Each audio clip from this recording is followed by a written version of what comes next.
Hello everyone, Sarah here from Team Elevate, and I'm going to demonstrate the delicious Easter meringue nest. So we're literally going to get started. If you wanted to save this recipe, you go to Cookie and type in meringue Easter nest, and then the recipe will come up. But we're going to start. It wants 200 grams of white sugar.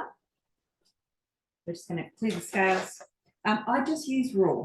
That's all I keep here. I don't use white sugar, but it's all obviously personal choice.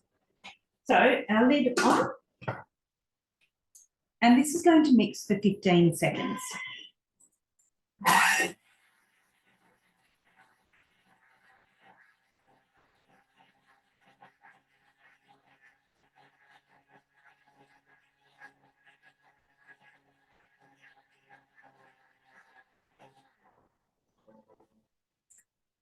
The amazing thing about meringues is that in the Thermomix, they're pretty foolproof.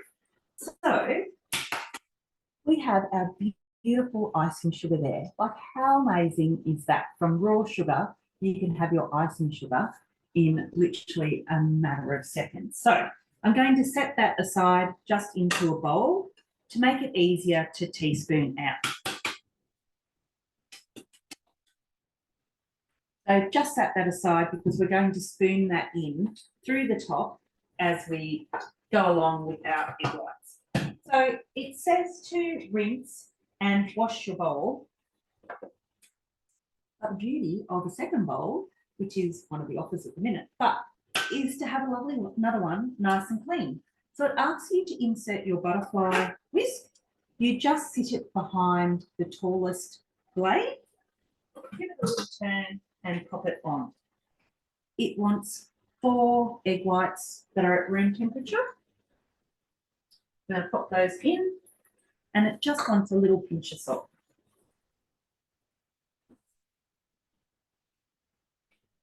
So that is on. We're going to pop our lid and measuring cup in, and this is going to whisk and whip up our egg whites for 3 minutes. The great thing about the Thermomix when it's whipping egg whites though is that it's going to heat it at the same time. So this is just on 37 degrees.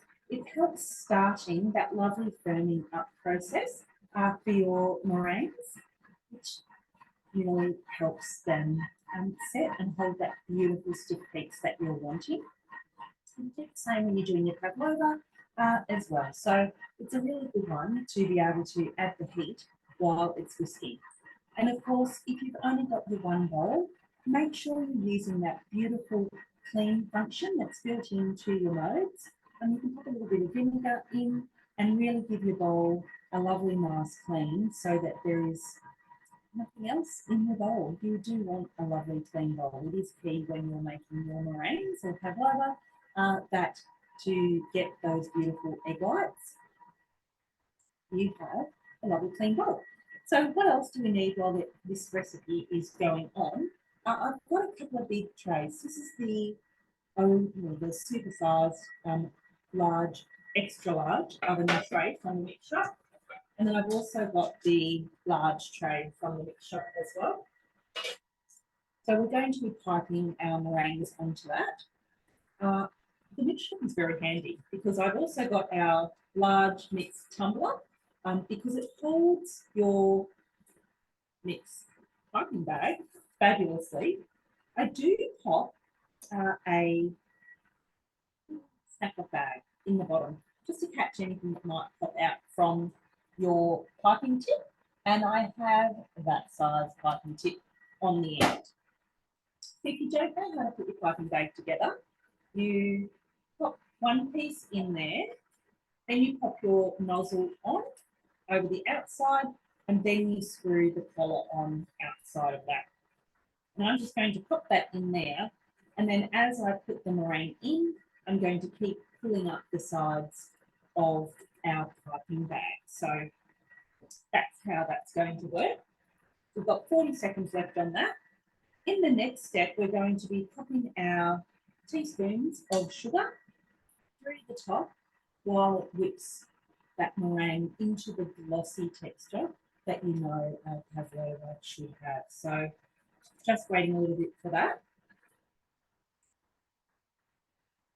Next thing, I would love to see a response, pictures, who has made these once you've got to the video. There's so many different toppings that you can put on. In the recipe on Cookie Do, it has you melting some chocolate, drizzling that around and popping little eggs and things on the top. At our cooking class that our team held on Friday evening, we added whipped cream and some lemon curd we'd made in the Thermomix with some beautiful fresh raspberries and blueberries. So that's just a couple of options. So there is our gorgeous egg whites whipped up. So now what we're going to do is put our icing sugar through the top at a nice steady rate over the next 2 minutes. So I'm going to pop the lid on and obviously take our measuring cup out. We're going to turn it on and get started.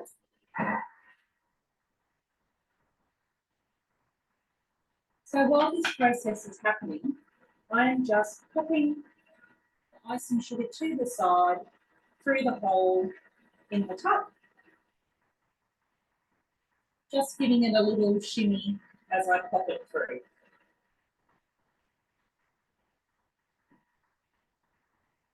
So I'm not just dumping the sugar in one go. So I'm just doing that motion as I pop it through the top.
So we've got all that emptied in there now. Just waiting for it to finish. If you haven't got your sugar all done by the time that is finished, you can keep going for a little bit longer. Don't be stressed. It's better to take your time than it is to rush through that step. But I find the key is to just jiggle it in so you're not just dumping the sugar in one go. So now we have our beautiful glossy meringue. So it wants you to remove your butterfly wisp.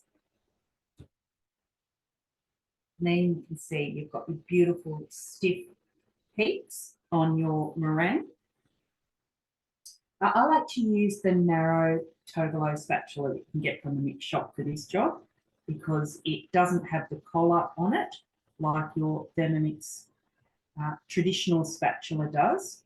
So more meringue, that's the trick. It already smells delicious. Meringue is just one of those things that I really enjoy, but don't have often, yeah? So let's get this into our piping bag. And I'll tip this down a bit so you can see. Let me just wipe my hands. So we can get so you can see what we're doing. So I've got the meringue in and we're going to rise up the sides so we can keep filling our piping bag. If you have your sides too high at the start, it fills here and then it will tip. So you're better off lowering it and rising it up as you go.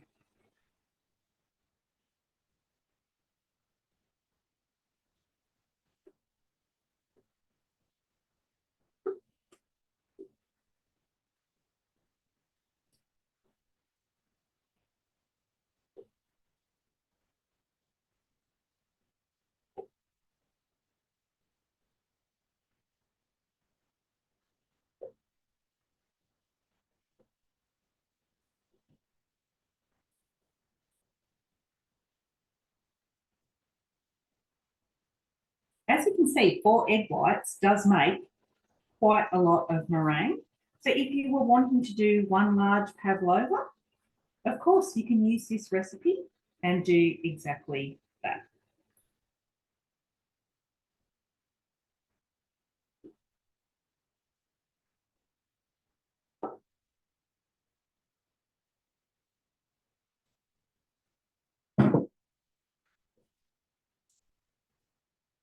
So I'm just going to lower you down again and you can watch the piping. So the technique is to make sure that the pressure stays the same on the bag the whole time. So twist and turn and then just gentle, even pressure.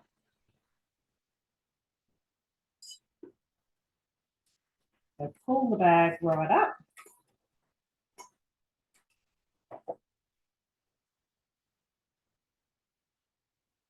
And then get a nice good grip on your bag. So it's nice and tight.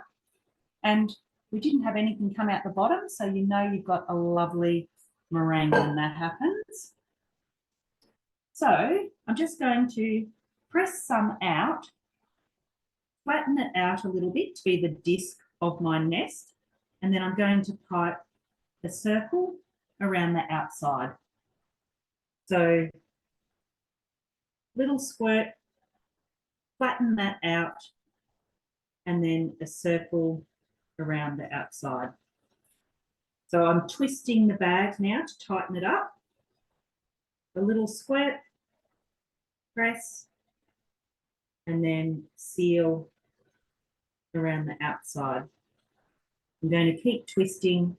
The key is to keep that pressure on the bag consistent so your piping stays uniform.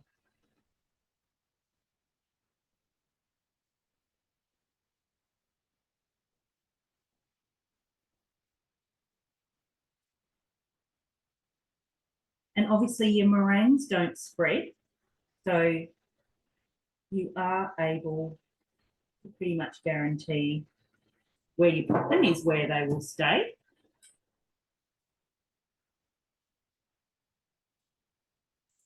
You generally get around 12 to 14 nests from this recipe. Just depends how big a nest you would like. I like to convince myself that I've only had a little bit of meringue if I have multiples, as opposed to starting with a large one to start with.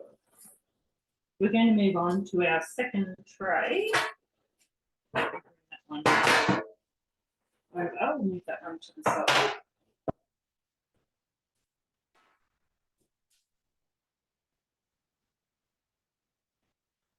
So still completing the pipe, flatten, and then around.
Right.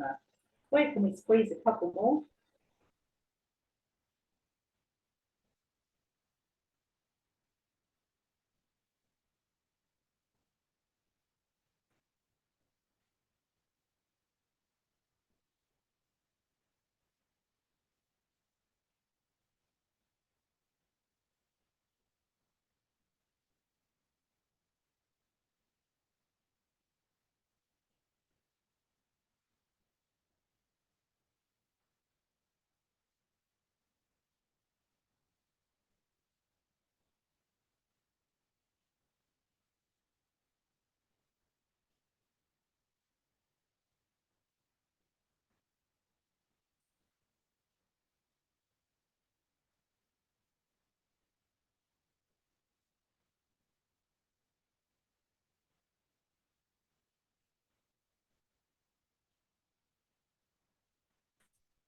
So I'll show you what I've done.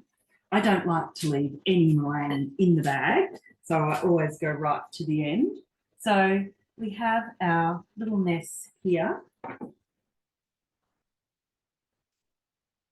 and here, and you'll see I've just done some little meringue kisses with the last little bit that I wouldn't have been able to get a full meringue nest out of.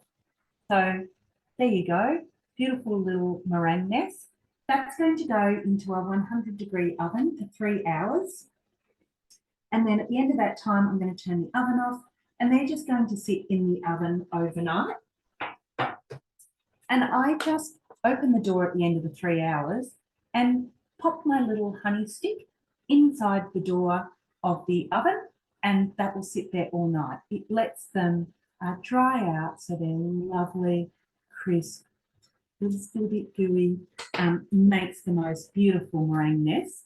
Now, because I have used raw sugar, these will go from this beautiful glossy white to a little off-white colour. And that's obviously the molasses in the raw sugar browning up, which is still tasty. But they won't stay that meringue white because I haven't used white sugar. I prefer to use raw, each to their own. I hope that that has helped you master the technique of piping your meringue nest. Thanks for watching.